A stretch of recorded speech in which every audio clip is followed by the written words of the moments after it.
सुप्रभात मेरे प्रिय विद्यार्थियों। आज हम आरोह पुस्तक में पढ़ेंगे अध्याय 12 गद्य खंड में बाजार दर्शन, जिसके लेखक हैं जैनेन्द्र कुमार जी।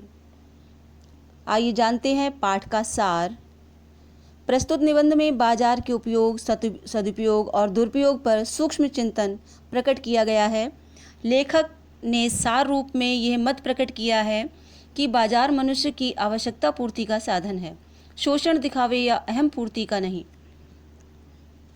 लेखक के एक मित्र बाजार से मामूली सी चीज़ खरीदने गए, परंतु लौटे तो साथ में बहुत से बंडल ले आए। पूछने पर उन्होंने श्रीमती पर दोष थोपा। लेखक के अनुसार सभी पुरुष इस मामले में पत्नी को ही ओट लेते हैं। ऐसी फालतू खरीद के पीछे एक अन्य तत्व है, मनी वैग, अर्थात पैसे की गर्मी। पैसा पावर है, उसका प्रदर्शन करने के लिए लोग अपने आसपास सामान, बंगला, कोठी और आदि इकट्ठा किए रहते हैं। लेकिन कुछ लोग पैसे को पावर मानकर उसे जोड़ने में ही लगे रहते हैं। वे पैसे को जुड़ा हुआ देखकर फूले फूले रहते हैं। उक्त मित्र ने भी बताया कि खरीद के सामान के कारण सारा मनी बैग खाली हो गया। फालतू खरीद का एक अन्य कारण है बाजार का आकर्षण। मित्र बोले, बाजार तो शैतान का जाल है। वह ऐसा सजा होता है कि वेहिया ही हो जो ना फंसे। बाजार वास्तव में अपने रूप जाल द्वारा खरीदारों को मोहित करता है। वह लूटने और लूटने के लिए प्रेरित करता है। बाजार में आमंत्रण तो होता है, परंतु आग्रह नहीं होता। यही कारण है कि उसे पाने की चाह और अपने अभाव उठ खड़े होते हैं। यदि कोई अपने को ना जाने तो बाजार उसे पागल बनाकर छोड़ता है। दूसरे मित्र का अनुभव। एक अन्य मित्र दोपहर को बाजार गए तथा शाम को लौटे, बिल्कुल खाली हाथ। पूछने पर बताया, बाजार में सब कुछ लेने का मन करता था, इसलिए कुछ भी न ले पाया, क्योंकि एक वस्तु को लेने का मतलब था शेष को छोड़ना। सही बात थी। अगर अपनी चाह का पता नहीं होता तो सब और की चाहें घेर लेती हैं। ऐसे में कोई परिणाम या गति नहीं हो पाती। बाजार का जादू। बाजार का जादू जादू की ही तरह है। बाजार ये तभी असर करता है जब मन खाली हो। खाली मन होने पर सब ओर का निमंत्रण पहुंच जाता है। सब चीज़ें खरीद लेने का मन होता है, परंतु ये जादू उतरने पर पता चलता है कि ये वस्तुएं आराम पहुंचाने के बजाय आलस्य बढ़ाती हैं।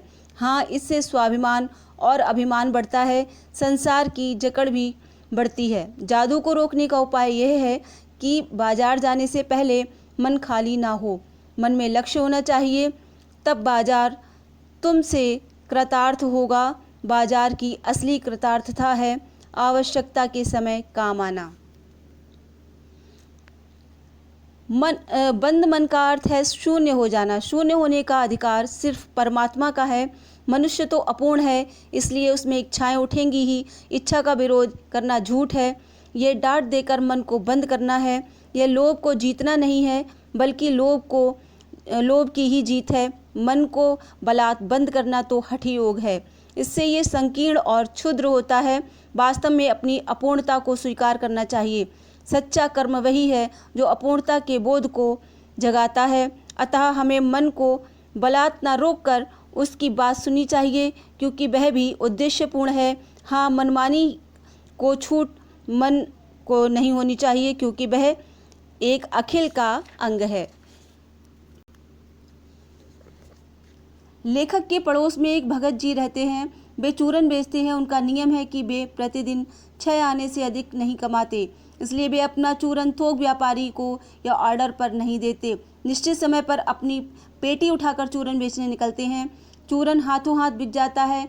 कुछ लोग तो भगत जी के प्रति अपनी सद्भावना प्रकट करने के लिए चूरन खरीदते हैं। ज्यों ही 6 आने की कमाई पूरी होती है, वे शेष चूरन बालकों में मुफ्त बांट देते हैं।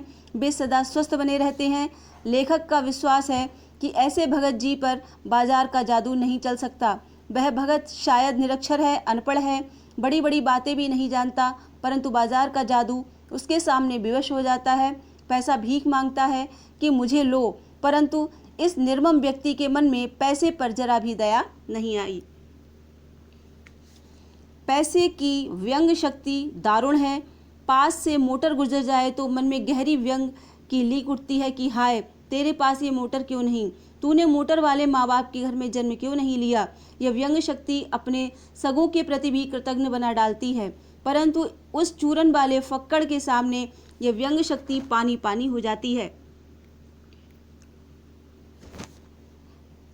वह कौन सा बल है जो पैसे के व्यंग के सामने अजेय रहता है?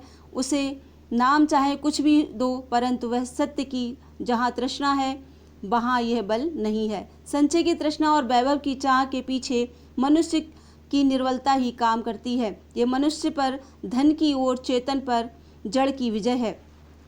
एक दिन भगत जी और लेखक की राम राम हुई। लेखक ने देखा भगत जी सबके साथ हंस बोल रहे हैं। वे बाजार में खुली आंख आते जाते हैं, बाजार का सब माल भी देखते हैं। उनके मन में सारे सामान के प्रति आशीर्वाद का ही भाव है, विद्रोह का नहीं, क्योंकि उनका मन भरा हुआ है। लेखक के अनुसार बाजार को वही मनुष्य सार्थक करता है जो कुछ खरीदना चाहता है। जो लोग केवल पर्चिंग पावर के बल पर बाजार को एक व्यंग दे जाते हैं, वे ना बाजार से कुछ लाभ उठा सकते हैं, ना बाजार को लाभ दे सकता है। ऐसे लोग तो बाजारूपन और कपट बढ़ाते हैं, फिर मनुष्यों में परस्पर भ्रातृत्व नष्ट हो जाता है और वे ग्राहक और बेचक रह जाते हैं, मानो एक दूसरे को ठगने की ताक में हों। ऐसे बाजार में शोषण बढ़ता है, कपट सफल होता है, निष्कपट मारा जाता है। ऐसा बाजार मानवता के लिए विडंबना है। जो ऐसे बाजार का पोषण करता है वह अर्थशास्त्र सरासर औंधा है, मायावी है, अनीति शास्त्र है। तो छात्रों, आपने जाना आज की इस कक्षा में बाजार दर्शन के विषय में इस पाठ का सार जाना। आज के लिए बस इतना ही। धन्यवाद।